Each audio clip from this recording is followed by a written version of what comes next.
আমি আমার আন্ডারে 21টা ইউনিয়ন আর 2টা পৌরসভা। এই তোমরা সরো না এখান থেকে, এই তোমরা সরো না, এদেরকে দেখতে দাও।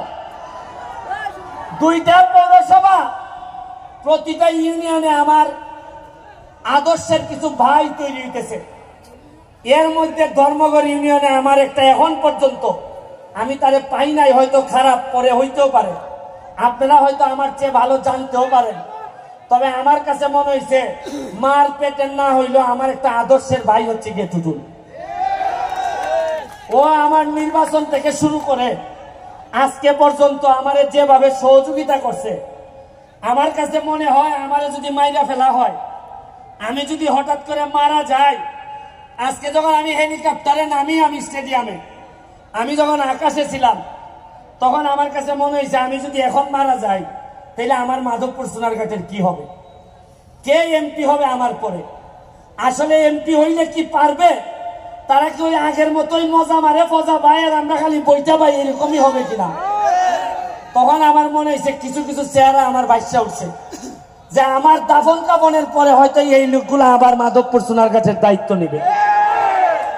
শুনেন, মাত্র 4.5 মাস হয়েছে এমপি হয়েছি, বরাদ্দ পাইছি প্রায় 31 কোটি টাকা। কত পাইছি? এর মধ্যে 25 কোটি হইল কি আমার বছরের পর বছর আইবা আমি রাস্তা বানাইবো খালি। তো এইটা বাদ দিলে কত থাকে? 6.5 কোটি থাকে। 6 কোটি দিয়ে রাস্তাঘাট মসজিদ ইটা বানাইতেছি। তা আমার প্রশ্ন হইল 4.5 মাসে যদি 31 কোটি ভাইয়া থাকে, আরে আমি তো এমপি, আমরা তো মন্ত্রীও পাইছিলাম, জীবনে 49 আপনারা 5 টাকা পাইছেন, এরকম কোনো ঘোষণা আইছেন নি? টাকা গেল কই? হ্যাঁ, আরে 4.5 মাসে যদি অত টাকা বানাইতাম পারি, অত টাকা আনতাম পারি, আপনারা আশ্চর্য হইবেন। গত সপ্তাহে আমি মাধবপুরের লেগে বরাদ্দ হয়েছে 50 লাখ এলজিডি। আমি গিয়া কইলাম যে 50 লাখে কি ব্যারিস্টার সুমনের হইব? আপনি জানেন না আমি সৎ মানুষ, আমি টাকা খাই না। হয় ঠিক আছে, যাই নাই ডাক্তার না কইল যে তাই 50 থেকে ডাবল করে মাধবপুরে 1 কোটি টাকা দিয়ে দাও। ওই আজকাল সিটি আইতেছে 1 কোটি। এর আগে আমারে দিয়া দিছ আরো 75 লাখ খালি মাধবপুরের লেগিয়া, এটা গত সপ্তাহের খাস। আমি এখন দেখি টাকা খরচ করে কুল ভাই না, খালি ভাই না মানুষ যারে দিয়ে খামটা করাইতাম। আমার ডর লাগে যে টাকা দিলে নি আগের তাল ধরে, আমারও বিদায় দিবা না নি। কারণ আমি জানি এর লেগে তো এমপি সাহেব হইতাম চাই না, সুমন ভাই হইতাম চাই, কারণ আগামীবার এমপি নাও থাকতাম পারে, কিন্তু ভালোবাসা দিয়ে আপনার ভাই হইতে পারলে বই যাও আমি শান্তি পাইমু। পর্যটন নগরী বানাইতাম এইখানে।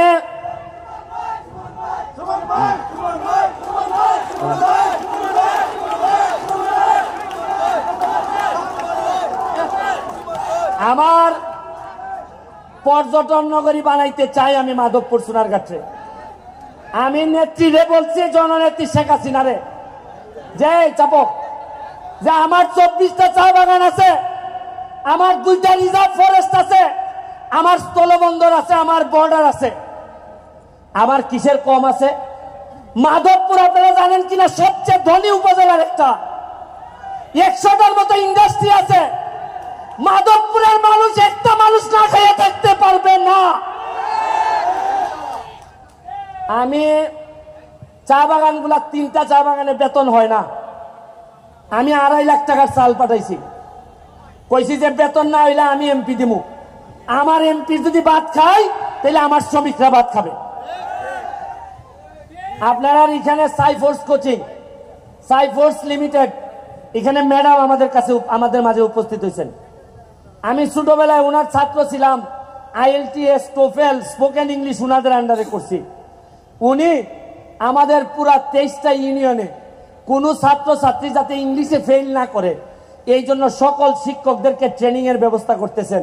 উনি আমাদের মাঝে উপস্থিত আছেন, ওনার জন্য একটা হাততালি আমি আশা করি। আমি কম্পিউটারের ব্যবস্থা করতেছি বাচ্চাদের জন্য, প্রতিটা স্কুলে মাল্টিমিডিয়া ব্যবস্থা করতেছি। আমি আজকে আর বক্তব্য বাড়াবো না, স্বপ্ন দেখতে শিখেন। যে সুমন 9.5 লাখ টাকা দিয়ে নির্বাচনে নামছিল, আজকে 9.5 লাখ টাকা দিয়ে নির্বাচনে নামিয়া আজকে কিছু লোকের কথা বলতে হয়। মুসলিম চেয়ারম্যান সাহেব, আলাউদ্দিন ভাই, এখানে বাবুল ভাই, সেলিম চৌধুরী, কিছু লোকের নাম বলতে হয় যারা আমার জন্য, আমার মতো একটা এতিম বাচ্চারে টাইনা তুলছে আমারে। তাদের অনেক লোকের নাম বলতে পারি না, তাদের আমার কলিজা কাটতে দিল, আমার ঋণ শেষ হয় না। আর এরা বাদ দেন, এরার পরে আপনারা ভোটাররা যেভাবে আমারে না জানা না বুঝা আমারে আপনারা ভোট দিচ্ছেন, দোয়া করছেন, খালি এমপি বানান নাই, সারা বাংলাদেশের নেতা বানাই দিচ্ছেন আমারে আপনারা। আমরা আর মাধবপুর সোনারঘাটের হিসাব করি না, হিসাব করি মাধবপুর থেকে জাতীয় নেতৃত্ব তৈরি হবে, সোনারঘাট থেকে জাতীয় নেতৃত্ব তৈরি হবে। 1 লাখ গাছ আনতেছি, আম গাছ। কত খাইবাই আম? আমি আপনাদেরকে বলি, আজকে আরিফিন রুমি আইছে এইখানে, আজকে সাথী খান আসছে গান গাইতে, আজকে তামান্না হক আসছে গান গাইতে।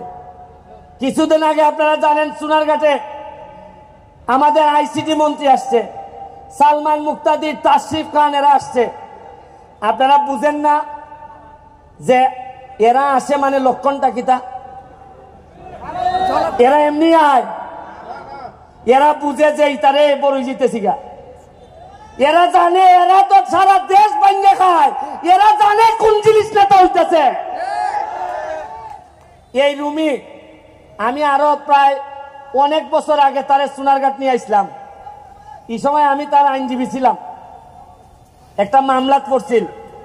ওই সময় চান্সে ভাইয়া কিছু কম টাকা দিয়ে আইন নিছিলাম, কইলাম যে আমি উকিল, তোমার আমার এলাকাত আইও গান গাইও না, কিছু কম টাকা রাখতো। এই সময় মাত্র 25 না 30,000 টাকা দিয়া, এই সময় 1 লাখ টাকা দিয়া গান করে। ওই আমার সাইডে দিছে, আচ্ছা ভাই আপনি যেহেতু আমার আইনজীবী গাইলাই, এই শোনো না। আর আজকে আমি এমপি হয়েছি, আমার ভাইটা আইছে, আজকে আমার একটা বিশ্বাস, এমন ভাবে গান গাইব কলজাটার মধ্যে পানি দিয়া দিব একবারে।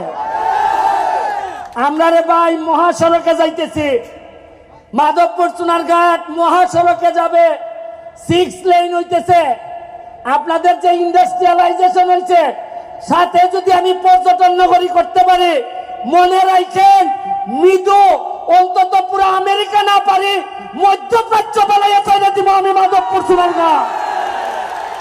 আমার কোন লোক 5 লাখ টাকা দিয়ে সৌদি যাওয়ান লাগতো না, 5 লাখ টাকা দিয়ে কুয়েত যাওয়ান লাগতো না। এখানে বইয়া আপনারা দেখুন, 1 বছর সময় দেন, কিতা করতেছে আপনারা দেখুন। তবে আপনার কাছে আমার একটা অনুরোধ, নেতৃবৃন্দ সহ 4.5 বছর পরে আমার বিদায় দিন। আমি এমন হইতে পারে আমার পক্ষে আর সম্ভব না এমপি থাকা, শরীর দিয়েই মানে না। 13 কেজি ওজন কমছে এমপি হইবার পর। আমি আমার 4.5 বছর আপনারা সহযোগিতা করেন, দেখুন বঙ্গবন্ধুর সোনার বাংলা আমি কেমনে বানাই যাই মাধবপুর সোনারঘাট। আমি আশা করি আপনারা আমার সহযোগিতা করবা। আমি কথা দিছি, আমি যতদিন এমপি আছি আমার কোনো সম্পদ নাই, আমার ঢাকায় কোনো ফ্ল্যাট নাই, আমার কোনো প্লট নাই, আমার আমেরিকা লন্ডনে আমার পরিবার মানে আমার বউ বাচ্চা, তাদের কোনো সম্পদ নাই। আমি কথা দিছি যতদিন এমপি থাকবো মাধবপুর সোনারঘাটের, আমি আমার পরিবার 1 শতক জায়গার মালিকও আমি হব না। আমি এমপি হইয়া যদি নিজেই মাল বানাই, তা আমার জনগণের দেখবো কোন সময়? আরে যে সম্মান দিছেন, এরপর একটা মানুষের আর সম্পদ লাগে না। আপনারা আমার জন্য দোয়া করবেন। আমি আরিফিন রুমির কাছে মাইক দিব, তার আম্মার জন্য দোয়া করবেন। তার আম্মাও আমার খুব পছন্দের মানুষ, দুঃসময়ের সাথী। আমি আপনাদের কাছে আবারও দোয়া চেয়ে আমি সব সময় আপনাদের সাথে থাকব। যখন গান হবে বাচ্চাদের জন্য গানে থাকবো, যখন ওয়াজ হবে ওয়াজে আমারে পাবেন, আমার যখন ঈদের আনন্দ হবে তখন পাবেন। আপনারা জেনে খুশি হবেন, আমার এলাকায় একটা ময়লা নদী, যে নদীতে আপনারা জানেন 49টার মতো বাথরুমের লাইন ছিল। আমি এমপি হওয়ার পর এই বাথরুমের নদীতে ডুব দিয়ে উঠতে বলছিলাম যে এমপি 49টা বাথরুমের লাইনে ডুব দিতে পারে, এই এমপি ইতিহাস না বদলাইয়া যাবে না এই এলাকা থেকে। আপনাদেরকে আবারও শুভেচ্ছা জানিয়ে দোয়া করবেন, যদি বেঁচে থাকি তাইলে আমাদের পক্ষে ইতিহাস বদলানো সম্ভব হবে। আর যদি মাইরা ফেলে তাইলে বলে যাচ্ছি, ভালো ছেলে মেয়ে যারা আছে তাদের মধ্য থেকে সৎ মানুষ যারা আছে তাদেরকে এমপি বানাবেন। আমি যদি মারা যাই, কথা দিয়ে যাচ্ছি, আপনাদেরকে শপথ করাই যাচ্ছি, পছন্দ আপনাদের, তবে অবশ্যই আগামী নির্বাচনগুলোতে আমার হোক তোমার হোক এইটা দেখার বিষয় না, সৎ মানুষ ছাড়া, কর্মঠ মানুষ ছাড়া যেন মাধবপুরে কেউ নেতা হইতে না পারে। আমার বিরুদ্ধে যদি থাকে, সৎ যদি হয়, আমি তার সাথে থাকব। আমি কথা দিচ্ছি, এটা আমার বাপের মৌরসী সম্পত্তি না। আমি এখানে লোক বানাইতে আসি নাই, আমি আইছি মাধবপুরের 7 লক্ষ সোনারঘাট মাধবপুরের মানুষের শপথ নিছি যে তাদের ভাগ্য বদলাবো। আর এই ভাগ্য বদলাইতে গিয়া আমার যতটুকু দৌড়াইতে হয়, যত জায়গা যাইতে হয় আমি যাব। এই কথা দিয়া আজকের মতো বিদায় নিচ্ছি।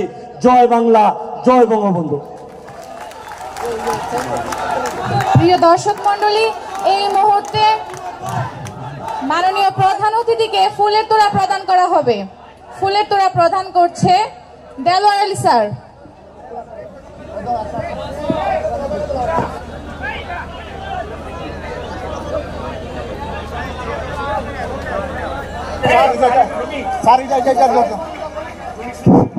এখন দেবপুর উচ্চ বিদ্যালয় থেকে